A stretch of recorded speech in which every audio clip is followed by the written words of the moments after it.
Hello, ako nga pala si Ronmar, isang simpleng manggagawa lang. Nandito na pala tayo sa part na to. Lilinisan ko nga pala yung panggilid ng aking motor.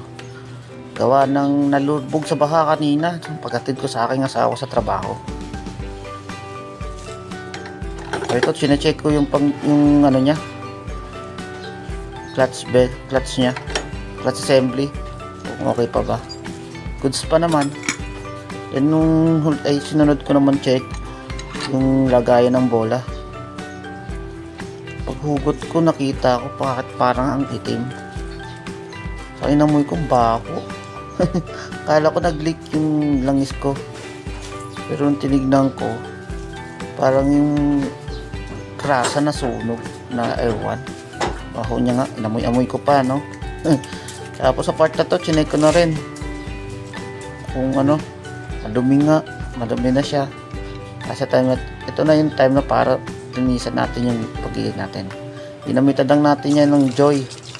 Ayan, yung panghugas namin sa plato. Tapos konting mekos check ng mga bola, sliding piece, medyo okay pa naman. Check lang natin. O nga pala, mas mainam po pala kung marunong tayo kahit pa paano. Kahit maglinis lang tayo ng panggilid, malaking bagay na yan sa motor natin. Maiwasan natin yung dragging, maiwasan natin yung paglala ng sira, maiwasan natin yung lahat ng problema sa panggilid natin. Kahit panggilid lang mga boss, matuto tayong maglinis. Pero kung hindi naman, medyo mayaman-yaman ka, may pang budget ka naman panlinis, Dora na, punta mo na yan sa shop. Okay naman din yan. Basta sa trusted na mekaniko nyo. Kasi yung iba, punas-punas, kunting hangin-hangin, okay na. Pabayad ka na. Tapos yan sa part nyan, ninisan ko na, minekos ko na yan. Para okay, all goods ang ating panggilid. Sinundan ko na pala, nilinisan ko na rin yung crankcase ko. Ayan, kunting brush lang para hindi masyadong madumi.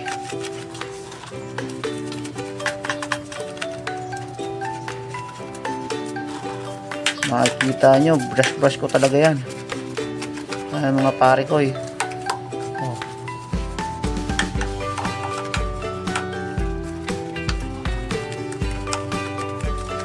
Ito, nilapit ko na yung camera kasi medyo madilim talaga. Kasi parang walang pinagbago, madilim pa rin. Ayan, dumaan yung may-ari bahay. Parts na to, nilinisan ko na rin pati yung mga gilagid ng mga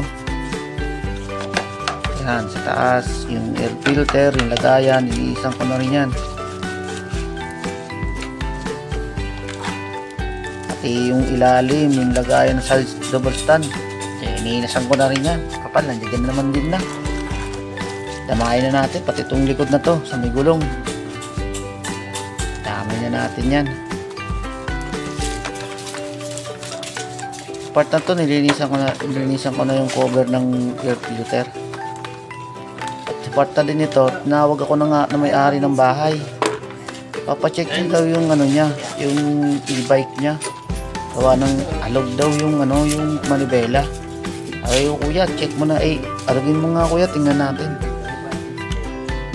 Sa part na to nakita ko, alog nga. Ayan, makikita nyo naman. Maluwag lang yung niya, yung bolt niya sa tipos.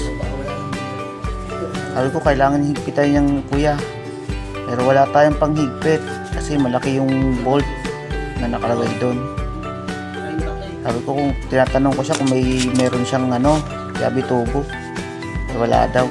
Nahihiram daw muna siya, saka na lang daw higpitan. So, may ginagawa sila. Kaya tinuloy ko na lang muna yung paglilinis ng crankcase. Ayan, yung cover ng filter. Sinunod ko na rin dyan yung crankcase cover para medyo malinis-linis din. Mekos lang ng konti niyan, punas-punas, brush ng konti para all goods naman. Sa mga tropa pala natin dyan, kung gusto nyo magpalinis, tawag lang po kayo sa akin. Chat nyo lang ako, yung mga nakakilala sa akin. Chat nyo lang po ako. Pwede ako mag-service. Pag-usapan na lang po yung price.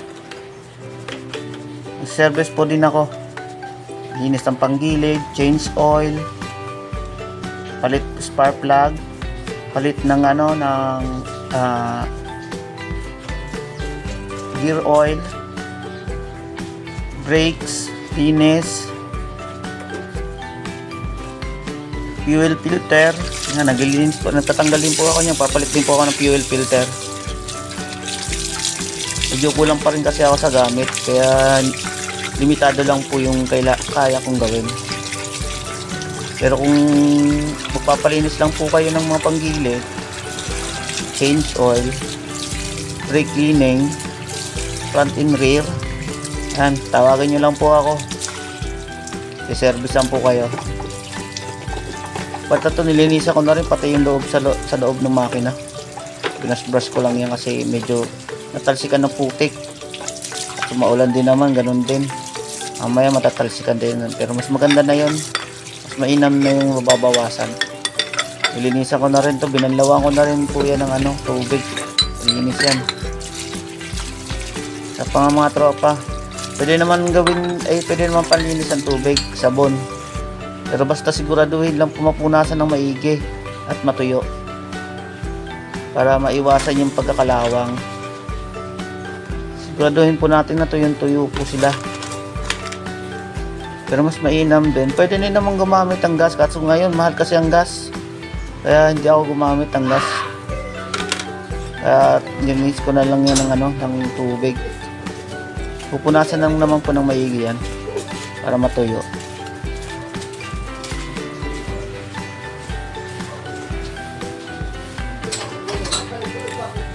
Basta to, pagkatapos kong punasan po yan ng tuyong basahan.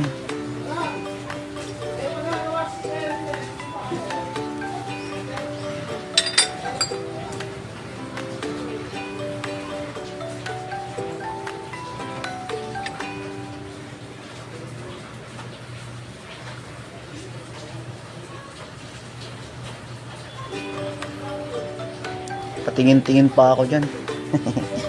Nahiya kasi ako sa mga dumadaan. Ayan. Sa part na to, nilinisan ko na po yung crankcase. Ayan, punas-punas lang, patuyo-tuyo. Siguraduhin natin tuyong-tuyo yan para hindi kalawangin yung loob. Ayan, pinunasan ko lang, pinunasan talaga yan.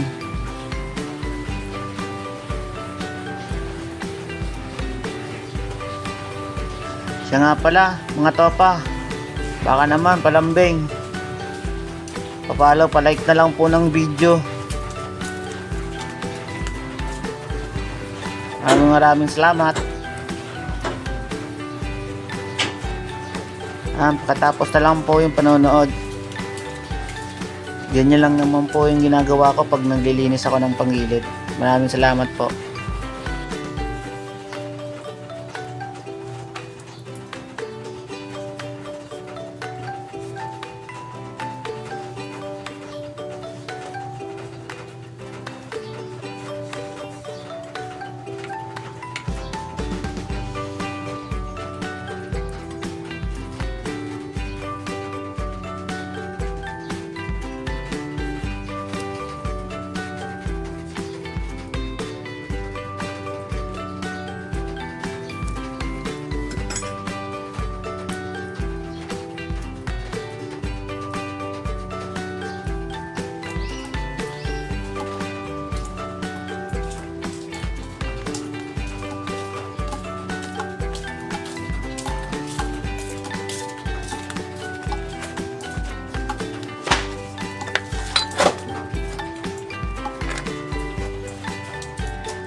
hindi na.